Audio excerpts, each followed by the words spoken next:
कहाँ सोए हुए थे 78 साल से, जो अब कह रहे हैं कि संविधान को बाबा साहब ने नहीं, BN राय ने लिखा है। ये वकील साहब इतने ज़्यादा विरोधी हैं बाबा साहब भीमराव अंबेडकर के, तो जिस अदालत के अंदर ये जाते हैं वहाँ पर संविधान की प्रस्तावना की कसम खाते हैं। संविधान के तहत जितनी IPC, CRPC, मेजर एक्ट और आज के टाइम में जो BNS की धाराएं हैं उनको क्यों मानते हैं? फिर मनुस्मृति के तहत इनको न्यायालय के अंदर जाना चाहिए ना। फिर ये क्या कर रहे हैं उसके अंदर? फिर इनको कहीं और चले जाना चाहिए। चाहें तो एक न्यायालय अलग बना लें और उसके अंदर मनुस्मृति का ही संविधान तैयार करें और मनुस्मृति के तहत वहां सारे केस आए, मनुस्मृति के तहत ये सारे जितने भी समाज के केस आएंगे उनका समाधान करें। आखिर फिर ये संविधान के तहत जो अदालतें चल रही हैं उनमें क्या कर रहे हैं? फिर ये जो डिग्री लेकर के बैठे हैं और वकील बने बैठे हैं, संविधान के तहत डिग्री लेकर के क्यों काम कर रहे हैं? अगर इन्हें इतना ही विरोध है तो इनको वकालत से सबसे पहले त्याग पत्र दे देना चाहिए। अगर इनका इतना ही विरोध है तो इन्हें संविधान की कसम नहीं खानी चाहिए। अगर इन्हें इतना ही विरोध है तो जो मी लॉर्ड जिसको बोलते हैं, जो सामने जज साहब बैठे रहते हैं, जिसको ये न्याय का मंदिर कहते हैं, उस न्याय के मंदिर को मानना बंद कर देना चाहिए और इन्हें एक अलग मंदिर बनाना चाहिए जिसका नाम मनुस्मृति मंदिर रख देना चाहिए। उसके अंदर इनके केस चलने चाहिए। फिर ये क्या कर रहे हैं? इनको तो अपनी वकालत की डिग्री जला देनी चाहिए समाज के सामने और इनको तो कोई केस ही नहीं लड़ना चाहिए। इनको अधिकार ही नहीं है अधिवक्ता कहने का। और समाज का जो व्यक्ति इनको अधिवक्ता कह रहा है, समझ लीजिए वो गुमराह है, वो बरगलाया हुआ है, वो बहकाया हुआ है। नमस्कार, मैं ओमदेव। आज हमें नोएडा में हमारे साथ हैं सीनियर पत्रकार शादाब रिजवी जी। रिजवी जी जो मध्य प्रदेश के ग्वालियर खंडपीठ में एडवोकेट हैं, अनिल मिश्रा, वो पिछले 2 महीने से बाबा साहब को निशाने पर लिए हुए हैं। वो कह रहे हैं कि जो संविधान है वो बाबा साहब नहीं लिखे हैं, वो BN राव लिखे हैं। इस पूरे मामले को लेकर क्या कहना चाहोगे? देखिए, जब मनुवादी डरता है तो बाबा साहब को गाली बकता है। ये आज का चलन नहीं है, इनका बहुत पुराना चलन है। और जब से बाबा साहब भीमराव अंबेडकर थे, हम लोगों के बीच में जिंदा थे, जीवित थे, तब भी इन्होंने उनकी अर्थी निकाल करके ये संदेश दिया था इस देश के अंदर कि हम बाबा साहब भीमराव अंबेडकर के कितने बड़े विरोधी हैं, अंबेडकरवादी विचारधारा के कितने बड़े विरोधी हैं। इनकी कोई जाति दुश्मनी तो थी नहीं बाबा साहब भीमराव अंबेडकर से। इनकी दुश्मनी सिर्फ इसलिए थी क्योंकि बाबा साहब भीमराव अंबेडकर ने इनके पाखंड से लाखों लोगों को बाहर कराने का काम किया था, इनके पाखंड से लोगों को छुड़ाने का काम किया था, मनुवादी विचारधारा को कुचलने का काम किया था, मनुस्मृति को जलाने का काम किया था, इस देश को संविधान देने का काम किया था। इस देश के अंदर जो जातिवाद फैला हुआ था, सबको समान अधिकार देने की बात बाबा साहब भीमराव अंबेडकर ने कही थी। बाबा साहब भीमराव अंबेडकर ने यह भी कहा था कि जो लोग अपने आप को बहुत ऊंचा तबके का मानते हैं और बहुत सारे जातियों को, बहुत सारे संप्रदायों को निचले तबके का मानते हैं, ऐसे लोगों का हम बहिष्कार करते हैं, ऐसे लोगों की किताब का हम बहिष्कार करते हैं, ऐसे लोगों की मनुवादी विचारधारा का हम बहिष्कार करते हैं। और साथ ही साथ उन्होंने कहा था कि हम RSS का भी बहिष्कार करते हैं। उस समय की बात है जब गोलवलकर जी नहीं कहना चाहिए, बहुत सारे लोगों को बुरा लग जाएगा, लेकिन गोलवलकर जब जिस समय मिलने के लिए गए थे, जी इसलिए लगा देता हूं कि बुजुर्ग हैं, सिर्फ सीनियर सिटीजन होने की वजह से। तो गोलवलकर जब मिलने के लिए गए, बाबा साहब भीमराव अंबेडकर के सामने उन्होंने प्रस्ताव रखा, निमंत्रण रखा, तो बाबा साहब भीमराव अंबेडकर ने जवाब दिया था कि ये जो RSS है ये एक ऐसा जहरीला पेड़ है जो आने वाले समय में इसकी शाखाएं जहर फैलाती रहेगी और ये जहर बोने का काम कर रहा है। कि ऐसे व्यक्ति को अधिवक्ता कहना ही गलत है। अधिवक्ता तो जब होता है जब संविधान को मानता है, संविधान के बनाने वाले को मानता है, संविधान के शिल्पकार को मानता है। ये ना संविधान के शिल्पकार को मानते हैं, ना ये संविधान को मानते हैं, तो फिर अदालतों के अंदर क्या कर रहे हैं? फिर किस चीज के अधिवक्ता हैं? फिर कौन से जजों के सामने ये जा रहे हैं? फिर कौन से कानून के तहत ये केस लड़ते हैं? जब ये उस कानून को नहीं मानते, जब ये उस जज को नहीं मानते, जब ये उस अदालत को नहीं मानते, जब ये मनुवाद विचारधारा के इतने बड़े संरक्षक बन रहे हैं, जब ये मनुवाद विचारधारा के इतने बड़े पुरोधा बन रहे हैं, तो फिर इनको अधिवक्ता नहीं कहना चाहिए। और मैं तो ये कहूंगा, अगर इनके अंदर दम है तो जलाकर दिखाएं अपनी वकालत की डिग्री। अगर इनके अंदर दम है तो बहिष्कार करें अदालतों का। अगर इनके अंदर दम है तो बहिष्कार करें ये उच्च न्यायालय का, उच्चतम न्यायालय का, हाई कोर्ट का, सुप्रीम कोर्ट का बहिष्कार करें। शादाब जी, यदि ये बाबा साहब को इतना कोस रहे हैं, इन्होंने बाबा साहब को पढ़ा नहीं है या फिर संविधान को मानते नहीं है, बाबा साहब को जानते नहीं है ये, या इग्नोर कर रहे हैं जानबूझकर? ये बहुत अच्छे तरीके से मैं आपको बता दूं ओमदेव जी, और समाज के तमाम लोगों को मैं ये बता दूं, बहुत सारे लोग ये कहते हैं कि बाबा साहब भीमराव अंबेडकर को पढ़े नहीं हैं, इन्होंने बाबा साहब भीमराव अंबेडकर को जाना नहीं है, ये संविधान को जानते नहीं हैं, संविधान को मानते नहीं। तो बहुत बड़ी गलतफहमी है। आप भी, समाज भी जो ऐसी तरीके की बातें कर रहा है वो बड़ी गलतफहमी में है। आपको मैं बता दूं, इन्होंने संविधान को बहुत अच्छे से पढ़ा है, इन्हें बाबा साहब भीमराव अंबेडकर को बहुत अच्छे तरीके से जाना है। जानने के बाद ही ये विरोध कर रहे हैं, क्योंकि ये जब जान चुके हैं कि बाबा साहब भीमराव अंबेडकर ही तो पाखंडवाद से आजादी दिला रहे थे, ये जान चुके हैं कि बाबा साहब भीमराव अंबेडकर ने हिंदू धर्म को ठुकरा दिया था, 10 लाख लोगों को लेकर मैदान में पहुंच गए थे और उन्होंने धम्म ज्योति की अलख जगा दी थी और उन्होंने कहा था कि मैं ऐसे धर्म को नहीं मानता जो आपसी भेदभाव फैलाता हो, मैं ऐसे धर्म को नहीं मानता जिसके अंदर ऊंच नीच की बात हो, मैं ऐसे धर्म को नहीं अपना सकता जिसके अंदर समाज में भेदभाव हो, इसलिए मैं ऐसे धर्म को त्याग रहा हूं। तो अनिल मिश्रा क्या उसी का बदला ले रहे हैं आज? बिल्कुल उसी का बदला तो ये नहीं ले रहे अनिल मिश्रा। अनिल मिश्रा के जो पूर्वज हैं, जो आरएसएस की विचारधारा को मानते चले आए हैं, वो भी बदला ले रहे थे। लेकिन जब बाबा साहब ने मनुस्मृति को आग लगवाई थी ब्राह्मणों के द्वारा, जब इनके पूर्वज कहाँ थे, वो विरोध क्यों नहीं कर पाए थे बाबा साहब का, जो आज ये विरोध कर रहे हैं बाबा साहब का?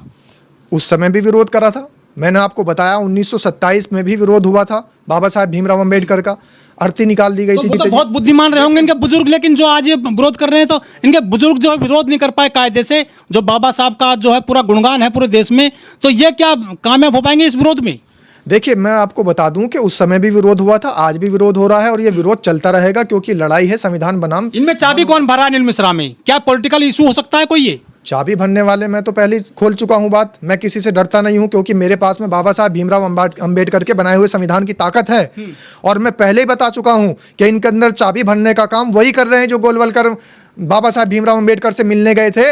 आज गोलवलकर नहीं है, आज हेडगेवार नहीं है, आज जो है हसबोले दत्तात्रेय होसबोले नहीं है, लेकिन उनके मानने वाले तो बहुत हैं। आज मिश्रा जी जिन वकील का नाम ले रहे हैं, मैं तो नाम लेना भी पसंद नहीं करता, आज ऐसे ऐसे वकील तो हैं जो बाबा साहब भीमराव अंबेडकर को गालियां दे रहे हैं, जो उनको दुश्मन समझ रहे हैं, जो संविधान को भी अपना दुश्मन माने बैठे हैं, तो ये उन्हीं के वंशज हैं। और एक बात और बता दूं मैं कि उस समय भी विरोध होता था। आप कह रहे हैं उस समय तो लोगों के नाम नहीं पता आपको, इन लोगों के नाम भी आने वाली पीढ़ियों को नहीं पता होंगे। बाबा साहब भीमराव अंबेडकर का नाम जब भी लोग जानते थे, बाबा साहब भीमराव अंबेडकर का नाम लोग आज भी जानते हैं, और हमारे बाद जो नई पीढ़ियां आएंगी वो भी बाबा साहब भीमराव अंबेडकर का नाम जानेंगी, क्योंकि ये देश बाबा साहब भीमराव अंबेडकर के लिखे हुए संविधान से चलता है। एक बात और बता दूं, इस तरीके के बहुत सारे टटर करने वाले बरसाती मेंढक आते हैं और चले जाते हैं, ये बरसाती मेंढक हैं। अगर इनकी राजनीतिक रोटियां सीख जाएंगी। पारी खेल रहे हैं अनिल मिश्रा, पिछले कई महीने हो गए हैं इनको, जो पीछे नहीं हट रहे हैं, कह रहे बाबा साहब तो गुलाम थे अंग्रेजों के। ये कोई लंबी पारी नहीं है, ये तो अभी इनको तो जुमा 8 दिन ही हुए। दशकों से बहुजन समाज पर उत्पीड़न करने वाले, बहुजन समाज को प्रताड़ित करने वाले ऐसे मनुवादी, उनको भी खत्म होना पड़ा। 100 साल हो गए संघ को, अब तो जश्न मना रहे हैं सर, ये कह रहे संविधान बदल देंगे हम। कई वक्तव्य आ चुके हैं जो मोदी जी के खास आदमी है, उनके जो नुमाइंदे हैं सरकार में। 100 साल तो इनको हो गए, संविधान नहीं बदल पाए। हाँ, अगर इन्होंने बदला है कुछ तो अपने मुख्यालय पे झंडा बदला है। अगर ये इतनी संविधान जारी हो गया, सिक्का जारी हुआ है। आप सिक्के की बात कर रहे हैं, आप तो पढ़े लिखे व्यक्ति हैं। इस समाज को बहकाने के लिए मोदी जी ने अपने भक्तों को बेवकूफ बनाने का काम किया। आरएसएस इतनी बड़ा संगठन है, इतनी बड़ी संस्था है कि अब लड़कियों को तो छोड़ो, लड़कों के साथ भी कुकर्म करे जा रहे हैं, लड़कों के बलात्कार हो रहे हैं। नए नए बच्चे जो आईटीसी ओटीसी कोशिश है संघ को बदनाम मैं नहीं कर रहा हूं, उस लड़के की आवाज सुनिए, उसकी व्यथा को मजबूत कर रही है संघ। हिंदू धर्म मजबूत कर रहे हैं सर, गांव मजबूत, धर्म मजबूत, देश मजबूत। और कितना मजबूत करेंगे हिंदू धर्म को? हिंदू धर्म को मजबूती की जरूरत है कहाँ? हिंदू धर्म को इनके खोखले वादों की जरूरत नहीं है। आपने जैसे भी कहा ना कि सिक्का जारी कर दिया, टिकट जारी कर दिया, टिकट स्मारक टिकट जारी हुआ है, वो चलन में नहीं होगा। स्मारक टिकट का मतलब है म्यूजियम में रखा जाएगा। सिर्फ लोगों को बेवकूफ बना दिया कि हमने संघ के नाम से इन्होंने सिक्का जारी कर दिया, टिकट जारी कर दिया, लेकिन लोगों के बीच में नहीं होगा, प्रचलन में नहीं होगा। ये सिर्फ और सिर्फ लोगों को अपने जो इनका वोट बैंक है, इनके जो अपने अंधभक्त हैं, जिनके ऊपर अंधभक्ति का चश्मा चढ़ा हुआ है, सिर्फ उनको खुश करने के लिए इस तरीके के हथकंडे अपनाते रहते हैं। बाकी वरना इस देश के अंदर गोडसे का नाम लेने वाला, इस देश के अंदर दत्तात्रेय होसबोले का नाम लेने वाला, इस देश के अंदर सावरकर का नाम लेने वाला, इस देश के अंदर गोलवलकर का नाम लेने वाला समाज बहुत कम है, मात्र 10% है। बाकी 90% तो अंबेडकर का नाम लेने वाले लोग हैं। सीएम, पीएम और राष्ट्रपति सब संघ से निकल के आ रहे हैं। संघ तो मजबूत शाखा बन गई है पूरी देश की, दुनिया की। कौन संघ से निकल के आया है? राष्ट्रपति संघ, प्रधानमंत्री संघ, सीएम संघ। आप देखिए 2014 से पहले तो कहीं संघ नहीं नजर आता था। जब ये सत्ता में आए हैं तब से इन्होंने संघ का राग अलापना शुरू कर दिया। इससे पहले तो ये शाखाएं लगा रहे थे, इससे पहले तो ये चड्डी में घूम रहे थे, अब तो पैंट आ गई। इनकी तरक्की 100 साल में संगठन है सर, राष्ट्रवादी संगठन। 100 साल में इनकी तरक्की सिर्फ इतनी हुई है कि चड्डी से पैंट तक पहुंचे हैं। सरकार में आ गए, सरकार में आ गए, सरकार से हटा भी दिए, सरकार से हटा दिए जाएंगे। कितने दिन सरकार में आए हैं? जो हमारे देश के पड़ोसी देश हैं, सब में अशांति फैली हुई है, चाहे नेपाल हो, चाहे बांग्लादेश हो, अफगानिस्तान हो, पाकिस्तान हो, लेकिन देश मजबूत हाथों में है ना संघ की वजह से। ऐसे लोगों ने तो देश को मजबूत हाथों में डाल रखा है कि देश आज इस तरीके का काम कर रहा है कि रोजगार के लिए सड़कों पर भटक रहा है। देश आज दाने दाने के लिए जैन मोहताज जी है। मजबूत है, जैन जी शांत बैठा है इंडिया में। 80 करोड़ लोग राशन की लाइन में लग रहे हैं, इतना देश मजबूत है। सड़कें हमारी इतनी मजबूत हैं कि आए दिन दुर्घटनाएं हो रही। आपको पता है एनसीआरबी का डाटा क्या कह रहा है? एनसीआरबी का डेटा कह रहा है, और ये मेरा डेटा नहीं, ये सरकार का ही डेटा है। यही आरएसएस वालों की जो सरकार है, यही भारतीय जनता पार्टी की जो सरकार है, इन्हीं की संगठन, इन्हीं की संस्था है NCRB, national crime record bureau. उसी का डेटा है और वो कह रहा है कि उत्तर प्रदेश हत्या के मामले में, अपराध के मामले में और दलितों के उत्पीड़न के मामले में, बहुजन समाज की प्रताड़ना के मामले में नंबर 1 पर आ चुका है। तो नंबर 1 तो बन गया उत्तर प्रदेश। आप बात कर रहे हैं मजबूत करने की, मैं तो कहता हूं डूब के मर जाना चाहिए शर्म के मारे। इस बात को देखते हुए, इस बात की घटना का जिक्र करते हुए हमें कहीं चुल्लू भर पानी में डूब के मर जाना चाहिए कि हमारे देश के अंदर चीफ जस्टिस ऑफ इंडिया के ऊपर अगर जूता फेंका जा रहा है तो निचले पायदान पर बैठा हुआ एक गरीब व्यक्ति का हाल क्या होगा। आप अंदाजा लगा लीजिए इसी बात से। मुझे कुछ कहने की जरूरत नहीं है। जिनके ऊपर इतनी बड़ी सिक्योरिटी रहती है, जिनके ऊपर इतने बड़े पहरे रहते हैं, जिनको पूरा अधिकार है, जिनको पूरा फ्रीडम है, जिनको पूरी स्वतंत्रता है, वो चाहे तो पार्टियों को कटघरे में खड़ा कर दें, वो चाहे प्रधानमंत्री को कटघरे में खड़ा कर दें, वो चाहे गृह मंत्री को कटघरे में खड़ा कर दें। लेकिन आज वही कटघरे में खड़े हैं, आज लोग उन पर ही जूता फेंक रहे हैं। और वो कौन लोग हैं?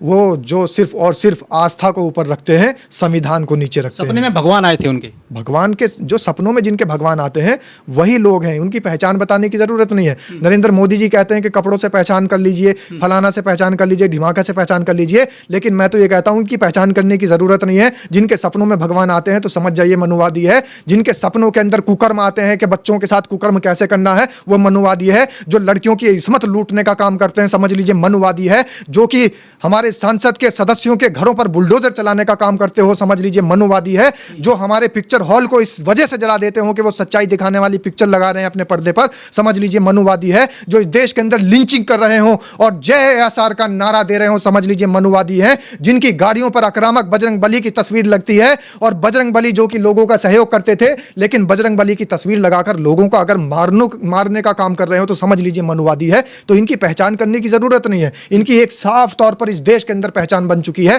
कि जहां दंगाई हो, जहां उत्पादी हो, जहां उन्मादी हो, जहां दंगा भड़के, समझ लीजिए उसके पीछे मनुवादी है।